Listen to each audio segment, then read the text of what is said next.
السلام علیکم. په دې هیله چې ټول مو روغ جوړ او خوشحاله اوسئ.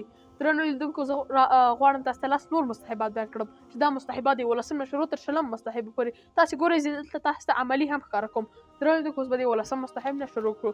11 مستحب هغه وخت چې قصد سجدې وکړي بیا کې د خپل زنګونونه د اول وار لپاره پر ځمکه باندې. کله چې موږ سجدې ته کته کېږو خپل زنګونونه اول وار لپاره مخکې تر ایښودل د لاسو پر ځمکه کېږدو. 12 مستحب د لمانځه چې کېږدي خپل لاسونه دویم وار لپاره پر ځمکه.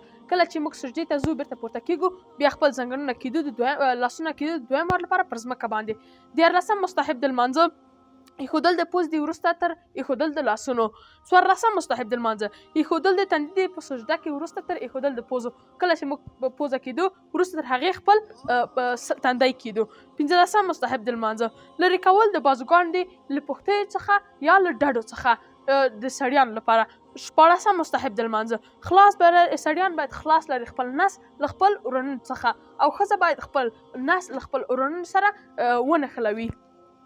18 مستحب د لمانځه مخ ګرځول د پښو د ګوتو دي مخ په قبلې ته. لکه څنګه چې موږ مخ په قبلې درېږو خپل پښې مخ په قبلې سمې کوو. 18 مستحب د لمانځه پورته کول د سر دی د تکبیر ویلو سره. کله چې موږ رکوع ته ځو یا سجدې ته ځو تکبیر وایو بیا پورته کېږو دا هم یو مستحب دی. 19 مستحب د لمانځه ویل د تسبیح دی په سجده کې یا په رکوع کې 3 ځلې یا 5 ځلې په رکوع کې سبحان ربي العظیم سبحان ربي العظیم سبحان ربي العظیم په همدې شکل 5 ځلې په سجده کې په همدې شکل سبحان ربي الاعلى سبحان ربي الاعلى سبحان ربي الاعلى یا 5 ځلې یا 3 ځلې.